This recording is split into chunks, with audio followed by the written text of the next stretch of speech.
Covid कटकणा को मानि आरंभ है पाठपढ़ा। मालकानगिरी कोरोना काल में सारा राज्य में स्कूल कॉलेज रे पाठपढ़ा संपूर्ण बंद थिला बेले शिक्षा विभाग द्वारा आरंभ होइतिबा ऑनलाइन क्लास एतटा फलप्रद हो पारि नाही। कारण ग्रामांचल में थिबा भित्तिभूमिर अभाव। एभली परिस्थिति में मालकानगिरी जिलार खैरपुट ब्लॉक अंतर्गत रासपड़ा पंचायतर सिंधुगुड़ा ग्राम में प्रयोगात्मक भाव आरंभ होइछि मोहल्ला क्लास। यह गाँ ठारू अल्प दूर रोकथिबा बालीगुड़ार शिक्षयित्री ममता मुदुली निजस्व प्रयास पिलामानकु पाठ पढ़ाइबा आरंभ करछन्ति। कोरोनार समस्त नीति नियम अनुसार पिला माने 3 फुट अंतरे बसिबा सहित मुहरे मास्क लगाई पाठ पढ़ुथिबा देखिबाक मिलिछि।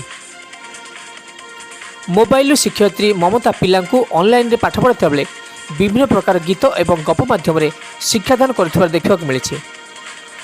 उक्त प्रकार शिक्षादान प्रणाली को लागू करागले पिलामानक पाखरे शिक्षा ग्रहण पई आग्रह देखादेव एवं यार सुफल मध्य मिलिबो। आदिवासी अध्युषित अंचल स्थानीय शिक्षयित्री ममता मुदुली निजस्व प्रयास निहाती भावे स्वागत योग्य बोली स्थानीय जनसाधारण माने एवं बुद्धिजीवी माने प्रकाश करछन्ति। मालकानगिरी प्रियरंजन पणाक रिपोर्ट ओडिया ट्रेन न्यूज।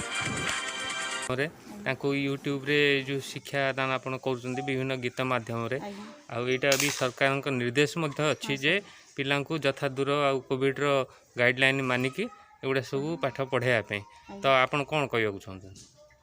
मत तो खुशी लगुच सर कोविड आसिकी नियमटा मानि चलिकी पिला पाठ पढ़ाऊँ आसु जाऊँ सब पिला सब घरे घरे जाइए बुली बुली देखुचु कोविड नियम मानिकी चलवाई कहूँ सर।